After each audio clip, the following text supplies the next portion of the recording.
Hello friends, कसे आहात तुम्ही सगळे? सर्वात प्रथम आज तुम्हाला दसऱ्याच्या खूप खूप शुभेच्छा. अशोक विजयादशमी आणि धम्मपरिवर्तन दिवसाच्या सुद्धा तुम्हाला माझ्याकडून आणि माझ्या फॅमिलीकडून खूप खूप शुभेच्छा. आज या स्पेशल दिवशी मी स्वीट डिश म्हणून खीर बनवायचं ठरवलं आहे. बारीक शेवयांची खीर, जी तुम्ही मार्केटमधून घेऊ शकता, पॅकेटवाली आणू शकता. आणि ती तुम्हाला आधी बारीक करून घ्यायची आहे रेसिपी स्टार्ट करायच्या आधी. सो तुम्ही इझिली पटकन बनवू शकता ही खीर.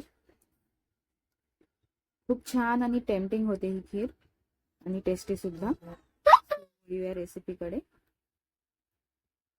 एका पात्रामध्ये तुम्हाला तूप गरम करून घ्यायचं आहे हलकसं, आणि त्यात ह्या बारीक शेवया टाकायच्या आहेत आणि लालसर भाजून घ्यायच्या आहेत. त्या गॅस कमी करून तुम्हाला त्या भाजून घ्यायच्या आहेत.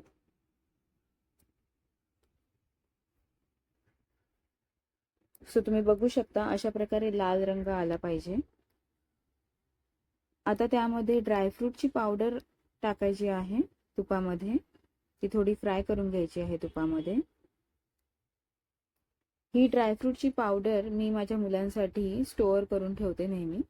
सो तुम्हाला जर ही रेसिपी हवी असेल ड्रायफ्रूट पावडरची, तर मी तुम्हाला नक्की देईल ही रेसिपी. तुम्हाला जर हवी असेल तर तुम्ही कमेंट करू शकता. हे व्यवस्थित मिक्स करून घ्यायचं आहे आणि मग त्यामध्ये दूध टाकायचं आहे. मी अर्धा लिटरच्या आसपास दूध घेतलं आहे, अर्धा लिटरला थोडं कमी. सो दूध टाकून हे व्यवस्थित मिक्स करून घ्यायचं आहे आणि 10 ते 12 मिनिटांसाठी हे मीडियम गॅसवर उकळू द्यायचं आहे, जेणेकरून त्या शेवया व्यवस्थित नरम होतील. आणि मग त्यात साखर ॲड करायची आहे. तुम्ही गोड तुम्हाला जसं आवडत असेल तसं तुम्ही यूज करू शकता, साखर कमी जास्त. आणि नंतर वेलची पावडर टाकायची आहे लास्टला. आणि ही एवढी कन्सिस्टन्सी होईपर्यंत तुम्हाला ते उकळून घ्यायचं आहे. तुम्ही कन्सिस्टन्सी बघू शकता.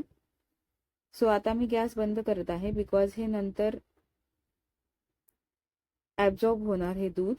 सो ती घट्ट होईल खीर. सो म्हणून मी गॅस आता बंद करत आहे.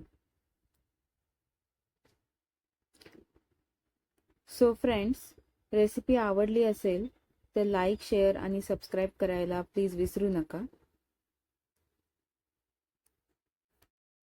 आणि तुम्हाला अजून पण कोणत्या रेसिपीज हव्या असतील तर तुम्ही मला कमेंट करून कळवू शकता.